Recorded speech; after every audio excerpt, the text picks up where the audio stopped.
Bienvenidos al día 28 de nuestro año bíblico. Hoy continuamos avanzando en el libro de Levítico y la lectura de este día comprende los capítulos 19, 20, 21 y 22. Estos capítulos son fundamentales porque aquí Dios no solo habla de rituales, sino de vida cotidiana, ética, justicia, relaciones humanas y responsabilidad espiritual. Dios toma principios eternos y los baja a lo práctico, cómo tratar al prójimo, cómo vivir en comunidad, cómo ejercer autoridad espiritual y cómo honrar lo santo sin trivializarlo.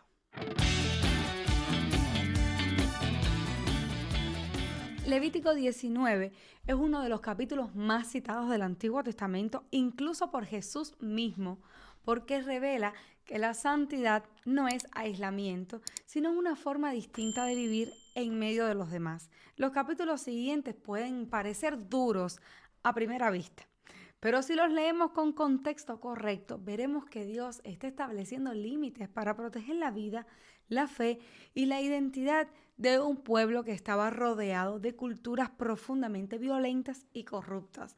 Hoy no vamos a leer con prisa, vamos a leer con entendimiento, con contexto y con un corazón dispuesto a aprender lo que Dios quería enseñar entonces y lo que sigue enseñándonos hoy. Vamos a orar para comenzar. Señor, nos acercamos a tu palabra con reverencia y con hambre de verdad. Sabemos que lo que vamos a leer hoy puede confrontarnos, incomodarnos o desafiarnos, pero confiamos en que todo lo que tú dijiste tiene un propósito lleno de amor, justicia y sabiduría. Te pedimos que nos ayudes a leer estos capítulos con los ojos correctos, sin prejuicios modernos ni lecturas superficiales. Danos entendimiento para comprender el contexto, discernimiento para aplicar los principios y humildad para dejarnos transformar por tu verdad. Espíritu Santo, guía nuestra mente y nuestro corazón, que no solo entendamos lo que leemos, sino que aprendamos a vivir conforme a tu carácter. Prepara nuestro corazón para recibir lo que tú quieres enseñarnos hoy. En el nombre de Jesús, amén. Santidad que se ve en lo cotidiano así. Vamos a abrir la lectura del capítulo 19. Habló Jehová a Moisés diciendo: habla a toda la congregación de los hijos de Israel y diles: santos seréis, porque santo soy yo Jehová. O sea, imitar el carácter de Dios, vuestro Dios. Cada uno temerá a su madre y a su padre, y mis días de reposo guardaréis. Yo Jehová vuestro Dios. No os volveréis a los ídolos, ni haréis para vosotros dioses de fundición. Yo Jehová vuestro Dios. Aquí Dios pone el fundamento de todo el capítulo. Sed santos, porque yo Jehová soy santo. La santidad no es una vibra espiritual, es imitación del carácter de Dios en lo práctico. Por eso inmediatamente conecta santidad con cosas básicas como honrar a los padres, guardar el sábado y no inclinarse a ídolos. Dios está formando un pueblo íntegro, relación con Dios, relación con la familia y relación con la adoración. Y ojo con el sábado. No aparece aquí como invento nuevo, aparece como una señal de pertenencia y un ritmo santo que Dios ya había establecido desde el principio y que ahora está reafirmando en una nación recién formada. Continuamos. Y cuando ofreciereis sacrificio de ofrenda de paz a Jehová, ofrecedlo de tal manera que seáis aceptos. Será comido el día que lo ofreciereis y el día siguiente. Y lo que quedare para el tercer día será quemado en el fuego. Y si se comiera el día tercero, será abominación, no será acepto. Y el que lo comiere llevará su delito por cuanto profanó lo santo de Jehová. Y la tal persona será cortada de su pueblo. Cuando ciegues la mies de tu tierra, no cegarás hasta el último rincón de ella, ni espigarás tu tierra cegada. Y no rebuscarás tu viña, ni recogerás el fruto caído de tu viña. Para el pobre y para el extranjero lo dejarás. Yo, Jehová, vuestro Dios. Aquí entra algo que me encanta. Dios legisla generosidad. La ley de no cegar hasta el borde del campo, ni recoger lo que cae, ni rebuscar en la viña. Eso es un sistema de misericordia. En vez de un asistencialismo que humilla, Dios crea una provisión digna. El pobre trabaja, recoge y come. Dios está construyendo una sociedad donde la prosperidad no aplasta al débil. Esto es santidad aplicada a la economía. Y al leer esto me acuerdo de Ruth, cómo Ruth y las demás mujeres pobres y otros pobres iban y espigaban en los campos. Pues precisamente era esto. Los segadores venían, recogían y lo que iba quedando detrás en los campos, pues las personas pobres, las viudas, huérfanos, podían ir a los campos y recoger el trigo que caía o el que iba quedando.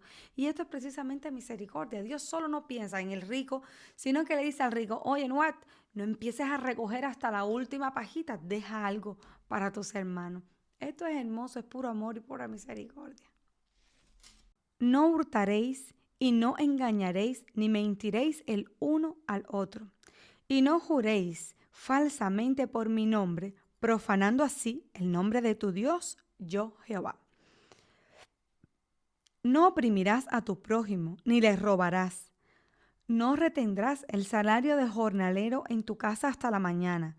No maldecirás al sordo, y delante del ciego no pondrás tropiezo, sino que tendrás temor de tu Dios, yo Jehová. No harás injusticia en el juicio, ni favoreciendo al pobre, ni complaciendo al grande. Con justicia juzgarás a tu prójimo.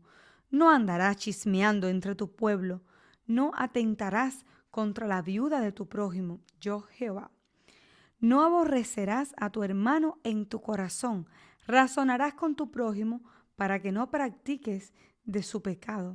No te vengarás, ni guardarás rencor a los hijos de tu pueblo, sino amarás a tu prójimo como a ti mismo. Yo, Jehová. Aquí Jehová va directo al corazón de la convivencia. No robar, no mentir, no oprimir, pagar el salario a tiempo, no maldecir al sordo, ni poner tropiezo al ciego. Eso último es tremendo, porque Dios está diciendo, no aproveches, o sea, no te aproveches de la vulnerabilidad de nadie, aunque nadie te vea. Santidad es integridad en lo secreto. Luego prohíbe la injusticia en el juicio y el chisme que destruye reputaciones. Importante. A veces en las iglesias de hoy hay una norma, ¿no?, de silenciar o de censurar o de sentar en banca a ciertos hermanos por malos comportamientos que tienen o porque están en adulterio o porque están fornicando o porque, no sé, se les conoció algo. Yo digo que también deberían censurar al chismoso, porque un chisme, una murmuración causa mucho daño en una iglesia y un pueblo también. Hemos visto aquí cómo en el desierto la murmuración del pueblo ha causado, y todavía nos falta por leer cuántas desgracias va a causar. El chisme es algo terrible y tremendamente malvado. Y aquí aparece una frase que sostiene toda ética bíblica. Amarás a tu prójimo como a ti mismo. Jesús la cita, porque este no es un detalle menor. Esta es la santidad que se traduce en amor práctico. Y esto es curioso porque en el Nuevo Testamento, cuando Jesús dice amarás a tu prójimo como a ti mismo, ¿no?, las personas o muchos cristianos piensan que es como que Jesús abolió los 10 mandamientos y dice, no, ahora lo importante es amar a tu prójimo como a tú mismo, después de decir que ames a Dios sobre todas las cosas, ¿no?, con toda tu alma, con todo tu corazón, con toda tu fuerza. Y lo que no sabemos es que está simplemente citando Levítico. Ya eso estaba escrito, no es nada nuevo. Dios está simplemente citando el Antiguo Testamento. Aquí está, márquenlo en su Biblia. ¿Dónde está? No te vengarás, no guardarás rencor a los hijos de tu pueblo, sino amarás a tu prójimo como a ti mismo. Mis estatutos guardarás, no harás ayuntar tu ganado con animales de otra especie. Tu campo no sembrarás con mezcla de semillas y no te pondrás vestidos con mezcla de hilos. Bueno, este versículo siempre genera preguntas. Mezclas de ganado, semillas y telas. ¿Por qué? En parte porque Dios está enseñando a Israel a no vivir en confusión sin límite. También porque muchas mezclas estaban asociadas a prácticas paganas de fertilidad y superstición. El punto no es Dios odia la tela mixta. El punto es Dios marca identidad y separación en una cultura donde todo se mezclaba con idolatría. Israel tenía que aprender que lo santo no se diluye. Eran leyes un poco estrictas tal vez para nosotros hoy, pero si Dios las pone ahí en ese contexto, es porque maybe tal vez cosas que se mezclaban tenían otro significado. No lo sé todo en cuanto a este tema, pero sí algo me ha enseñado la Biblia es que cuando Dios pone algo, hay detrás mucha explicación que a veces Él no nos lo da. Así que vamos a continuar. Si un hombre yaciere con una mujer que fuere sierva desposada con alguno y no estuviere rescatada, ni le hubiere sido dada en libertad, ambos serán azotados. No morirán por cuanto ella no es libre. Y él traerá a Jehová a la puerta del tabernáculo de reunión un carnero en expiación por su culpa, y con el carnero de la expiación lo reconciliará el sacerdote delante de Jehová por su pecado que cometió, y se le perdonará su pecado que ha cometido. Este pasaje es delicado. Aquí Dios regula un caso específico del mundo antiguo, una mujer con condición servil comprometida. Lo que resalta es que Dios no lo deja sin tratar. Hay responsabilidad, hay consecuencias y hay expiación. En una cultura donde la mujer podía ser tratada como un objeto, Dios introduce orden y rendición de cuentas. No es el ideal del Edén, pero sí es Dios frenando el abuso y regulando un poco la realidad caída. Y cuando entréis en la tierra y plantéis toda clase de árboles frutales, consideraréis como incircunciso lo primero de su fruto. 3 años os será incircunciso, su fruto no se comerá. Y el 4º año todo su fruto será consagrado en alabanzas a Jehová. Mas el 5º año comeréis el fruto de él, para que os haga crecer su fruto, yo Jehová vuestro Dios. La ley de los árboles frutales. Los primeros años no se come del fruto y el 4º año se dedica al Señor. ¿Qué enseña esto? Paciencia, dominio propio y prioridad espiritual. En vez de explotar la tierra con ansiedad, Israel aprende a esperar y a honrar a Dios primero. Santidad también es a no aprender a vivir impulsivamente. Increíble, quiere decir que si tú sembrabas un campo de árboles frutales, tenías que tener en cuenta que por lo menos los primeros 4 años, aunque diera fruto, nada nadita. A partir del 5º es que podías tener en cuenta comer y negociar con esos frutos. No comeréis cosa alguna con sangre. Ya esto lo hemos visto anteriormente en el video anterior. No seréis agoreros ni adivinos. Los agoreros eran prácticas paganas de adivinación. No haréis tonsura en vuestras cabezas, ni dañaréis la punta de vuestra barba. Y no haréis rasguño en vuestros cuerpos por un muerto, ni imprimiréis en vosotros señal alguna, yo Jehová. No contaminarás a tu hija haciéndola fornicar, para que no se prostituya la tierra y se llene de maldad. Mis días de reposo guardaréis, y mi santuario tendréis en reverencia, yo Jehová. No os volváis a los encantadores ni a los adivinos, ni los consultéis, contaminados con ellos, yo Jehová vuestro Dios. Aquí Dios prohíbe prácticas vinculadas al ocultismo, a la adivinación, a la necromancia y rituales paganos, incluyendo los cortes en el cuerpo por los muertos. Dios está quitando tradiciones, está protegiendo a su pueblo de abrir puertas espirituales reales y también regula lo estético, porque en esta época el cuerpo se marcaba como señal de pertenencia a dioses ocultos. Dios está diciendo, tu identidad no la define un espíritu ni una moda religiosa pagana, tu identidad la define tu Dios. Delante de las canas te levantarás y honrarás el rostro del anciano, y de tu Dios tendrás temor, yo Jehová. Delante de las canas te levantarás. Esto es contracultural incluso hoy. Dios mete en su ley algo que parece simple, pero es profundo: honrar a los mayores. Una sociedad que desprecia a sus ancianos se vuelve arrogante y sin memoria. Santidad también es honor. Y esto es maravilloso porque en la cultura occidental, lamentablemente, se ha perdido el respeto a las canas, el respeto a callarte, a no poner tropiezo y a escuchar a la persona mayor. Sin embargo, estaba viendo hace un tiempo atrás un documental japonés y es increíble cómo los asiáticos tienen una cultura de que si un mayor te regaña, ¿no? Aunque no sea tu papá, aunque no sea tu mamá, o incluso puede regañar a tu hijo, ese niño está educado desde chico a que debe obedecer a ese mayor porque debe respeto a los mayores. Es increíble cómo a veces la escultura y la geografía tienen su manera de actuar. Pero lo que sí dice aquí la Biblia en este versículo 32 es que a los mayores se les debe respeto y se les debe honor. Hagamos silencio y escuchemos y saquemos nuestras propias conclusiones. Continuamos. Cuando el extranjero morare con vosotros en vuestra tierra, no lo oprimiréis.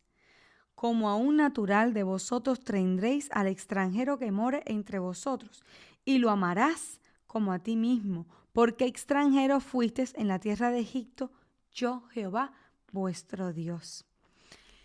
Aquí Dios protege al extranjero, lo amarás como a ti mismo, y esto es enorme. La mayoría de las naciones antiguas explotaban a los forasteros. Dios dice, recuérdalo, tú fuiste extranjero en Egipto. Tu historia debe producir compasión, no superioridad. Santidad no es xenofobia, santidad es justicia con misericordia. Y esto es tremendamente grande para los que hemos sido o somos inmigrantes en diferentes países y nos hemos sentido como extranjeros fuera de nuestra tierra. ¿Cuánto necesitamos esa misericordia y no ser explotados? Y esto lo entenderá muy bien la persona que no vive en su país, que está viviendo fuera de su país y se ha sentido explotado o se ha sentido que no encaja o que no es bien recibido. Así que si en tu iglesia hay un extranjero, si en tu comunidad de fe hay alguien que viene de otro país, trátalo con amor, trátalo con misericordia y ayúdalo a salir adelante. No lo oprimas, no abuses, sino más bien ayúdalo, encamínalo. No hagáis injusticia en juicio, en medida de tierra, en peso ni en otra medida, balanzas justas, pesas justas y medidas justas tendréis. Yo Jehová vuestro Dios, que os saqué de la tierra de Egipto. Guardad pues todos mis estatutos y todas mis ordenanzas y ponedlos por obra. Yo Jehová. Dios termina con justicia económica, pesas y medidas honestas. En una cultura de mercado, esto evita el abuso. Dios está diciendo, la espiritualidad se prueba también en la balanza. No se puede adorar a Dios y estafar al prójimo. Santidad es honestidad cuando hay dinero por medio. Y esto me recuerda cuando viví en Cuba, que iba a los mercados y ahí tenía que comprar y los que vendían eran los que medían en las pesas. A veces ni siquiera medían, a veces tomaban 2 libras. Y yo decía, wow, tienes una pesa en la mano. Pero es lindo ver cómo Dios piensa en cada detalle. Todas las leyes que hemos leído ahora y las que hemos leído en los capítulos anteriores, en los videos anteriores, nos demuestran que Dios pensó en lo mínimo, en todos los detalles, en todas las cosas. Y es extraordinario porque siempre vemos equilibrio, vemos justicia. Y sobre todo yo he visto hasta el momento que Dios al pobre lo tiene siempre en cuenta. Y eso es algo hermoso que nos da consuelo porque sabemos que Dios nos tiene en cuenta también a nosotros. Así que vamos a reflexionar en estas preguntas antes de pasar al capítulo 20.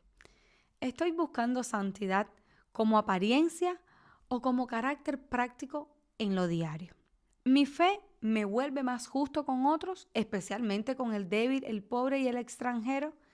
Hay áreas donde vivo mezclado, sin límites claros, y eso está afectando mi identidad espiritual.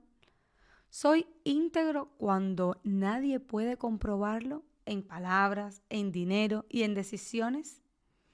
Vamos al capítulo 20 a ver qué Dios nos trae. Habló Jehová a Moisés diciendo, dirás asimismo a los hijos de Israel, cualquier varón de los hijos de Israel o de los extranjeros que moran en Israel, que ofreciera alguno de sus hijos a Moloc. Moloc era un dios cananeo. Le daban como sacrificios niños vivos para ser quemados. De seguro morirá. El pueblo de la tierra lo apedreará. Y yo pondré mi rostro contra tal varón y lo cortaré de entre su pueblo, por cuanto dio de sus hijos a Moloc, contaminando mi santuario y profanando mi santo nombre. Si el pueblo de la tierra cerrare sus ojos respecto de aquel varón que hubiere dado de sus hijos a Moloc para no matarle, entonces yo pondré mi rostro contra aquel varón y contra su familia, y le cortaré de entre su pueblo con todos los que fornicaron en pos de él, prostituyéndose con Moloc. Aquí Dios vuelve a mencionar el pecado de ofrecer hijos a Moloc. Y esto no es repetición innecesaria, es un énfasis. Moloc no era un símbolo, era un culto real, cruel, donde niños eran quemados vivos como sacrificio. Dios no está exagerando ni siendo duro sin razón. Está protegiendo la vida, está protegiendo la inocencia y el futuro del pueblo. Este pecado no solo destruía a una familia, sino que contaminaba espiritualmente a toda la comunidad. Por eso Dios habla de profanar su nombre santo. No es solo un acto privado, es una herida colectiva. Y la persona que atendiere a encantadores o adivinos para prostituirse tras ellos, yo pondré mi rostro contra tal persona y la cortaré de entre su pueblo. Santificaos pues y sed santos, porque yo Jehová soy vuestro Dios, y guardad mis estatutos y ponedlos por obra, yo Jehová que os santifico. Aquí aparece algo clave. Dios conecta la santidad con la obediencia. Sed santos porque yo Jehová soy santo. La santidad no es aislamiento espiritual ni superioridad moral, es pertenencia. Dios está formando un pueblo distinto en medio de culturas violentas, de culturas sexuales idolátricas. Estas leyes no nacen del capricho, nacen del carácter de Dios. Él no quiere que Israel viva como los pueblos que destruyen al débil y normalizan el abuso. Todo hombre que maldijere a su padre o a su madre, de cierto morirá. A su padre o a su madre maldijo, su sangre será sobre él. Si un hombre cometiera adulterio con la mujer de su prójimo, el adúltero y la adúltera indefectiblemente serán muertos. Cualquiera que yaciere con la mujer de su padre, la desnudez de su padre descubrió, ambos han de ser muertos, su sangre será sobre ellos. Si alguno durmiere con su nuera, ambos han de morir, cometieron grave perversión, su sangre será sobre ellos. Si alguno se ayuntare con varón como con mujer, abominación hicieron, ambos han de ser muertos, sobre ellos será su sangre. El que tomare mujer y a la madre de ella, comete vileza, quemarán con fuego a él y a ellas, para que no haya vileza entre vosotros. Cualquiera que tuviere cópula con bestia, ha de ser muerto y mataréis a la bestia. Y si la mujer se llegare a algún animal para ayuntarse con él, a la mujer y al animal matarás. Morirán indefectiblemente, su sangre será sobre ellos. Esta sección suele incomodar mucho al lector moderno. Aquí se habla de pecados familiares y sexuales con consecuencias muy severas, radicales. Para entenderlo, tenemos que salir de nuestra cultura individualista y liberal. En el mundo antiguo, las familias eran la base de la sociedad. Romper la estructura familiar era romper el orden social eterno. Dios no está obsesionado con castigar, está protegiendo los límites que sostienen la vida comunitaria.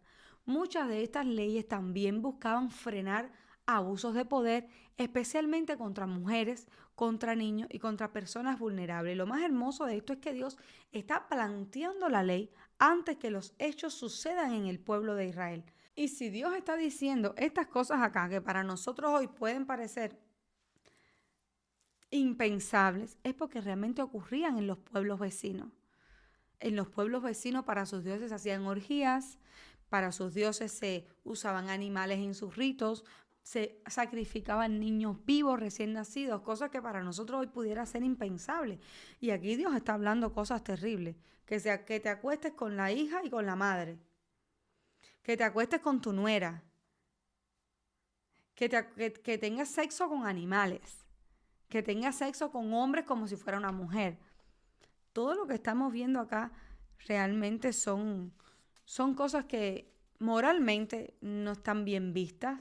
Hoy para muchos no están bien vistas. Imagínate en esa sociedad donde la cultura estaba tan paganizada que Dios quería santificar a su pueblo y decirle, estas prácticas ustedes no las van a hacer. Ustedes son un pueblo santo, ustedes son un pueblo escogido y ustedes van a actuar de otra manera. Vamos a continuar. Si alguno tomare a su hermana, hija de su padre o hija de su madre, y viere su desnudez y ella viere la suya, es cosa execrable. Por tanto, serán muertos a ojos de los hijos de su pueblo. Descubrió la desnudez suya. Descubrió la desnudez de su hermana, su pecado llevará. Cualquiera que durmiere con mujer menstruosa y descubriere su desnudez, su fuente descubrió y ella descubrió la fuente de su sangre. Ambos serán cortados de entre su pueblo. La desnudez de la hermana de tu madre o la hermana de tu padre no descubrirás, porque al descubrir la desnudez de su parienta, su iniquidad llevarán. Cualquiera que durmiere con la mujer del hermano de su padre, la desnudez del hermano de su padre descubrió, su pecado llevarán, morirán sin hijos. Y el que tomare la mujer de su hermano comete inmundicia. La desnudez de su hermano descubrió, sin hijos serán. Aquí vemos que no todas las faltas reciben la misma consecuencia. Algunas llevan castigos sociales, otras separación y otras pérdidas de herencia. Esto nos muestra que la ley no era ciega ni tampoco era uniforme, sino que distinguía grados de responsabilidad. Dios es justo, no arbitrario. Y algo importante, muchas de estas sanciones no se aplicaban automáticamente, requerían juicio, testigos, procesos. No era caos legal, había un orden para dictar las leyes y para hacerlas cumplir. Guardad, pues, todos mis estatutos y todas mis ordenanzas, y ponedlos por obra, no sea que os vomite la tierra en la cual yo os introduzco, para que habitéis en ella, y no andéis en práctica de las naciones que yo eché de delante de vosotros, porque ellos hicieron todas estas cosas, y los tuve en abominación. Pero a vosotros os he dicho, vosotros poseeréis la tierra de ellos, y yo os la daré para que la poseáis por heredad, tierra que fluye leche y miel. Yo, Jehová vuestro Dios, que os he apartado de los pueblos. Por tanto, vosotros haréis diferencia entre animal limpio e inmundo, y entre ave inmunda y limpia, y no contaminaréis vuestras personas con los animales, ni con las aves, ni con nada que se arrastra sobre la tierra, los cuales los he apartado por inmundo. Habéis, pues, de serme santos, porque yo, Jehová, soy santo, y os he apartado de los pueblos para que seáis míos. Esta es la conclusión teológica del capítulo. Dios explica el por qué. La tierra misma vomita a quienes viven en injusticia constante. Es una forma hebrea de decir que el pecado tiene consecuencias naturales. Dios no quiere que Israel repita la historia de Canaán. Aquí aparece otra vez la identidad. Yo, Jehová, os he apartado de los pueblos, no para arrogancia, sino para misión. La santidad no es huir del mundo, es vivir diferente dentro del mundo y ser un testimonio a las naciones. Y esa era la misión que Dios tenía para Israel. Iba a ser un pueblo que iba a tener un Dios espectacular, el Dios verdadero, y que iba a ser una luz, un faro en medio de tanta corrupción. La idea era que esos pueblos vecinos vieran en Israel algo tan espectacular que quisieran dejar su falsedad, dejar su modo de vida y mirar al Dios de Israel. Esa era la misión del Señor.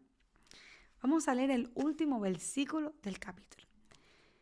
Y el hombre o la mujer que evocare espíritus de muertos o se entregare a la adivinación ha de morir. Serán apedreados, su sangre será sobre ellos.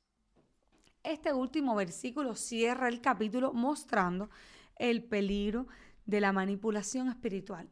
La adivinación y el espiritismo no son juegos inofensivos, eran formas de control, miedo y abuso.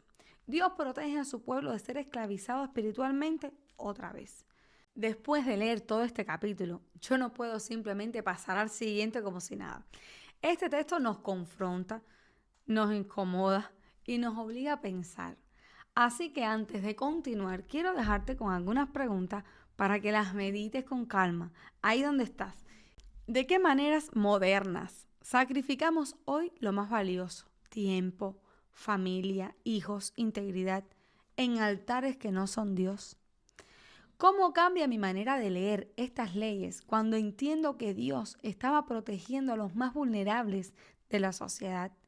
¿Qué significa realmente vivir en santidad hoy, en medio de una cultura tan distinta a la bíblica? Hay áreas de mi vida donde he normalizado cosas que Dios llama a separar y sanar. Comenzamos Levítico 21 y dice así: Jehová dijo a Moisés: habla a los sacerdotes, hijos de Aarón, y diles que no se contaminen por un muerto en sus pueblos, mas por su pariente cercano, por su madre o por su padre, o por su hijo o por su hermano, o por si su hermana virgen a él cercana, la cual no haya tenido marido, por ella se contaminará. No se contaminará como cualquier hombre de su pueblo haciéndose inmundo. Aquí Dios comienza estableciendo reglas específicas para los sacerdotes en relación con la muerte. Esto no es falta de compasión, es un simbolismo profundo. El sacerdote representa la vida delante de Dios. La muerte, aunque es parte de la realidad humana, recordaba el efecto del pecado. Dios no está negando el dolor, está marcando una diferencia funcional. El sacerdote debía ministrar vida, pureza y esperanza al pueblo. Por eso se le permite el duelo, pero solo por familiares muy cercanos. No es una deshumanización, sino una responsabilidad espiritual que tenían diferentes restos del pueblo. Es parte de la carga del sacerdocio. Continuamos. No harán tonsura en su cabeza, ni raerán la punta de su barba, ni en su carne harán rasguños. Santos serán a su Dios, y no profanarán el nombre de su Dios, porque las ofrendas encendidas para Jehová y el pan de su Dios ofrecen. Por tanto, serán santos. Estas prohibiciones sobre el cuerpo, raparse la cabeza, hacerse heridas, eran prácticas paganas de luto extremo, muy comunes en Canaán. Dios corta de raíz estas expresiones porque estaban ligadas a la idolatría y a la desesperanza. El mensaje es claro: el sacerdote no actúa como los pueblos que no conocen a Dios. Su identidad está anclada en un Dios vivo, no en rituales de muerte. Con mujer ramera o infame no se casarán, ni con mujer repudiada de su marido, porque el sacerdote es santo a su Dios. Le santificarás, por tanto, pues el pan de tu Dios ofrece. Santo será para ti, porque santo soy yo, Jehová, que os santifico. Y la hija del sacerdote, si comenzare a fornicar, a su padre deshonra, quemada será al fuego. Dios aquí regula el matrimonio sacerdotal, no porque algunas personas valgan menos, sino porque el sacerdote representa al pueblo delante de Dios y a Dios delante del pueblo. El matrimonio del sacerdote tenía un impacto público. La vida privada del líder espiritual nunca es solo privada. Y esto sigue siendo una verdad incómoda, pero vigente. El liderazgo espiritual conlleva una responsabilidad mayor. Y el sumo sacerdote de entre sus hermanos, sobre cuya cabeza fue derramado el aceite de la unción y que fue consagrado para llevar las vestiduras, no descubrirá su cabeza, ni rasgará sus vestidos, ni entrará donde hay alguna persona muerta. O sea, recuerden que la muerte es vista como el resultado del pecado, según Génesis 3:19. Los sacerdotes, como representantes de Dios, debían simbolizar la vida y la santidad, separarse de cualquier cosa asociada a la corrupción o el pecado. Ni por su padre ni por su madre se contaminará, ni saldrá del santuario, ni profanará el santuario de su Dios, porque la consagración por el aceite de la unción de su Dios está sobre él. Yo, Jehová. Ahora el texto se enfoca en el sumo sacerdote, no en todos los sacerdotes. Aquí el estándar es aún más alto. Él no podía interrumpir su servicio ni siquiera por la muerte de sus padres. Esto puede parecernos duro, pero apunta a algo clave. el sumo sacerdote prefiguraba una mediación perfecta, constante, sin interrupciones. No es casualidad que más adelante en el Nuevo Testamento diga que Cristo es nuestro sumo sacerdote eterno. Aquí se está construyendo una imagen teológica, no solo una norma laboral.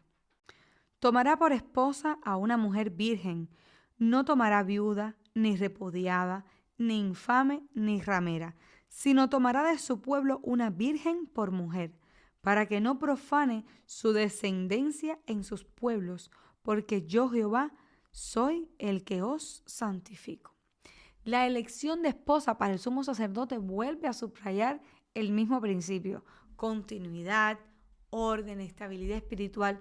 Dios protege el linaje sacerdotal porque de ahí dependía la enseñanza, de ahí dependía el culto y la transmisión de la fe. No es control, es preservación.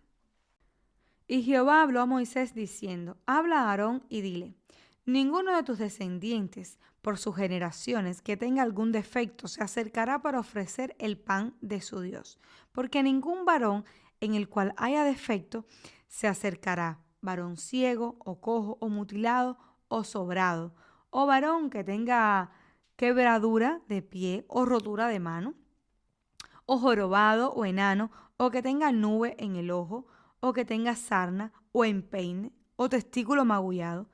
Ningún varón de la descendencia del sacerdote Aarón en el cual haya defecto se acercará para ofrecer las ofrendas encendidas para Jehová. Hay defecto en él, no se acercará a ofrecer el pan de su Dios. El pan de su Dios, de lo muy santo, de las cosas santificadas, podrá comer, pero no se acercará tras el velo, ni se acercará al altar por cuanto hay defecto en él, para que no profane mi santuario, porque yo Jehová soy el que os santifico. Y Moisés habló a Aarón y a sus hijos y a todos los hijos de Israel. Esta sección suele generar muchas preguntas. Dios establece que los sacerdotes con defectos físicos no podían ministrar en el altar, aunque sí podían comer de las ofrendas. Esto no habla de inferioridad humana ni de un rechazo personal. En la mentalidad bíblica, el altar representaba perfección simbólica. Dios está enseñando que lo que se presenta ante Él apunta a lo completo, a lo restaurado, a lo que un día Él hará plenamente. Estas personas no eran excluidas de la comunidad ni de su sustento. Simplemente no representaban ese símbolo específico. Este pasaje no habla de valor humano, habla de teología visual.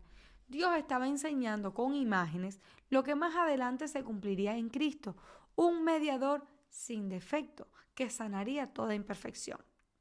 Después de leer este capítulo es imposible no confrontarnos con ideas de responsabilidad espiritual, de representación y de coherencia entre lo que creemos y cómo vivimos. Así que antes de seguir avanzando, quiero dejarte con algunas preguntas para meditar. ¿Cómo entiendo hoy la responsabilidad espiritual de quienes lideran, enseñan o influyen a otros? ¿De qué manera mi vida privada refleja o contradice lo que confieso públicamente como fe? ¿Qué me enseña este capítulo sobre el valor simbólico de la santidad más allá de reglas externas? ¿Cómo apunta todo este sistema imperfecto a la obra perfecta de Cristo en el Nuevo Testamento? Habló Jehová a Moisés diciendo: di a Aarón y a sus hijos que se abstengan de las cosas santas que los hijos de Israel me han dedicado y no profanen mi santo nombre. Yo Jehová. Diles: todo varón de toda vuestra descendencia en vuestras generaciones que se acerque a las cosas sagradas que los hijos de Israel consagran a Jehová, teniendo inmundicia sobre él, será cortado de mi presencia. Yo Jehová. Aquí Dios vuelve a hablar directamente a Aarón y a sus hijos y el tema central es el acceso a lo santo. La advertencia es fuerte: acercarse a las cosas sagradas o a las cosas consagradas en estado de impureza tenía consecuencias graves. Esto no es un Dios caprichoso, es un Dios coherente. Lo santo no se trivializa. Dios está enseñando que su presencia no es algo automático ni casual. El problema no es la impureza en sí, porque Dios mismo provee medios de purificación, sino la ligereza espiritual, el acercarse a lo sagrado sin discernimiento, como si fuera cualquier cosa. Y esto es algo que en parte nos debe hablar a nosotros hoy. A veces estamos tan convencidos de que Dios es amor, de que Dios nos perdona, de que Dios nos ama, que puede ser que tengamos las cosas santas como algo ligero, de poca importancia. Así que reflexionemos un poco en cómo miramos las cosas espirituales, qué tanto respetamos a Dios. Es nuestro Padre, Jesús es nuestro hermano, pero esto nos habla también de cómo el Señor le gusta el respeto, el orden y la separación de lo santo con lo común. Cualquier varón de la descendencia de Aarón que fuere leproso o padeciere flujo, o sea, no estaban exentos de enfermarse, ¿no? Eso es lo que nos dice aquí. Podía padecer lepra, padecer flujo. No comerá de las cosas sagradas hasta que esté limpio.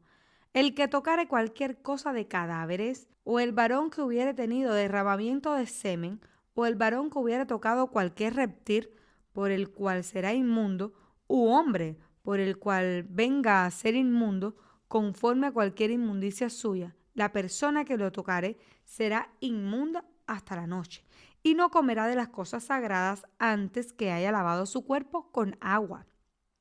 Cuando el sol se pusiere será limpio, y después podrá comer las cosas sagradas, porque su alimento es. Mortecino ni despedazado por fiera no comerá, contaminándose en ello. Yo Jehová.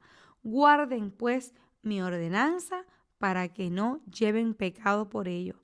No sea que así mueran cuando la profanen.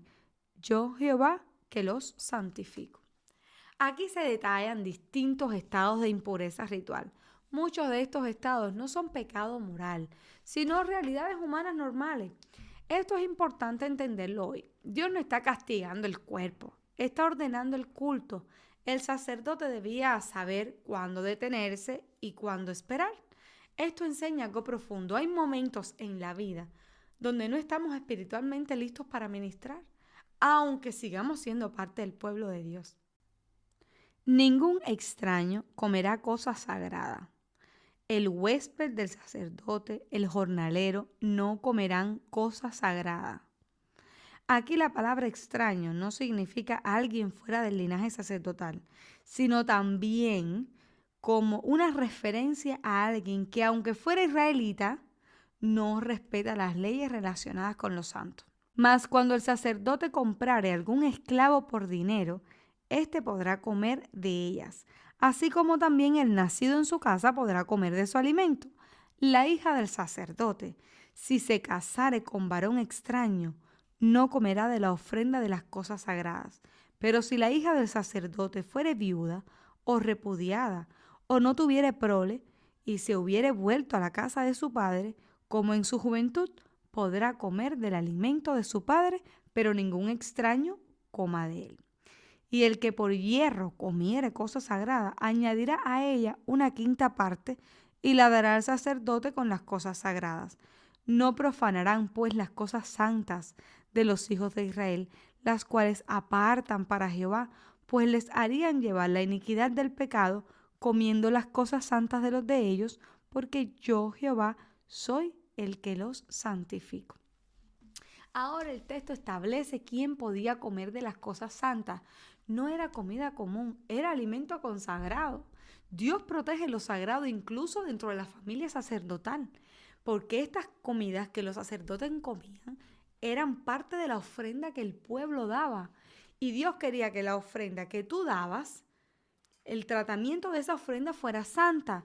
La parte que era para Jehová, que se hacía en holocausto, que se daba, y la parte que era del sacerdote, ambas cosas tenían que ser tratadas con respeto. Por eso es que incluso las cosas que el sacerdote podía llevar a casa y comer, no toda persona podía comer porque podían contaminar tu ofrenda que diste. Y esto es sumamente hermoso porque Dios está regulando y está diciendo, ok, los sacerdotes van a tener porción, pero van a tratarla con respeto y con dignidad. Aquí vemos un principio clave. La cercanía no equivale a autorización. Vivir cerca de lo santo no sustituye la obediencia ni la identidad espiritual. Dios pone límites claros para evitar la banalización del culto. También habló Jehová a Moisés diciendo: habla a Aarón y a sus hijos y a todos los hijos de Israel y diles: cualquier varón de la casa de Israel o de los extranjeros en Israel que ofreciere su ofrenda en pago de sus votos o como ofrendas voluntarias ofrecidas en holocausto a Jehová, para que sea aceptado, ofreceréis machos sin defecto de entre el ganado vacuno, de entre los corderos o de entre las cabras. Ninguna cosa en que haya defecto ofreceréis, porque no será acepto por vosotros. Asimismo, cuando alguno ofreciere sacrificio en ofrenda de paz a Jehová para cumplir un voto, o como ofrenda voluntaria, sea de vacas o de ovejas, para que sea aceptado será sin defecto. Ciego, perniquebrado, mutilado, verrugoso, sarnoso o roñoso, no ofreceréis estos a Jehová, ni de ellos pondréis ofrenda encendida sobre el altar de Jehová. Buey o carnero que tenga de más o de menos, podrás ofrecer por ofrenda voluntaria, pero en pago de voto no será acepto. No ofreceréis a Jehová animal con testículos heridos o magullados, rasgados o cortados, ni en vuestra tierra lo ofreceréis, ni de mano de extranjeros tomarás esos animales para ofrecerlos como el pan de vuestro Dios, porque su corrupción está en ellos. Hay en ellos defecto, no se aceptarán. Entramos en una de las secciones más importantes del capítulo, las ofrendas sin defecto. Dios exige animales íntegros, no porque Él necesite algo perfecto, sino porque el sacrificio reflejaba el corazón del adorador. Dar lo dañado, lo sobrante o lo defectuoso comunicaba ¿qué? Desprecio, aunque la intención pareciera buena. Dios no estaba interesado en cantidad, sino en calidad espiritual. Y esto prepara el camino para entender por qué Cristo, más adelante, debía ser sin mancha, sin defecto, sin contaminación.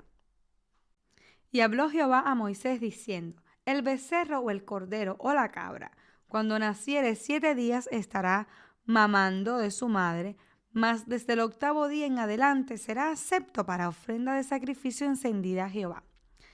Y sea vaca u oveja, no degollaréis en un mismo día a ella y a su hijo.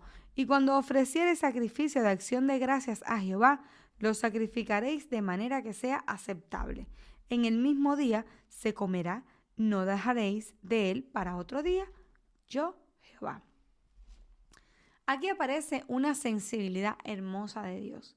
El animal no podía ser sacrificado antes de cumplir cierto tiempo de vida.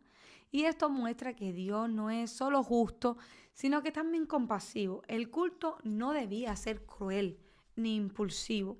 Dios cuida incluso el proceso. La adoración bíblica no es violencia ni es apresurada.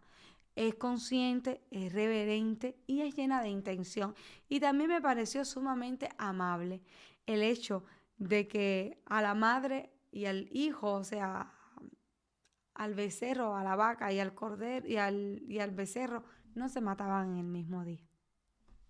Guardad pues mis mandamientos y cumplidlos, yo Jehová, y no profanéis mi santo nombre, para que yo sea santificado en medio de los hijos de Israel. Yo Jehová, que os santifico, que os saqué de la tierra de Egipto para ser vuestro Dios. Yo Jehová. El capítulo cierra recordando la razón de todo. Yo soy Jehová, que os santifico. Las leyes no existen por sí mismas. Todo apunta a una relación. Dios no exige santidad. Él mismo es quien santifica. La obediencia no es el fin, es la respuesta. Y todo esto se ancla en un hecho histórico real. Dios sacó a Israel de Egipto. La santidad nace de la relación, no al revés. Les quiero leer acá una nota que tengo en mi Biblia y dice así. Este pasaje, estos últimos 2 versículos, del 31 al 33, dice que es centrar en la teología judía y conocida como la prohibición del Hilul Hashem. No solo implica evitar acciones que deshonren a Dios, sino que obliga a los israelitas especialmente a los sacerdotes, a vivir de tal forma que reflejen la santidad de su nombre en su mundo. Después de ver cómo Dios protege los santos, regula el acceso y cuida incluso los detalles del culto, vale la pena detenernos un momento y preguntarnos qué significa todo esto para nosotros hoy. ¿Cómo trato hoy lo que digo que es santo en mi vida?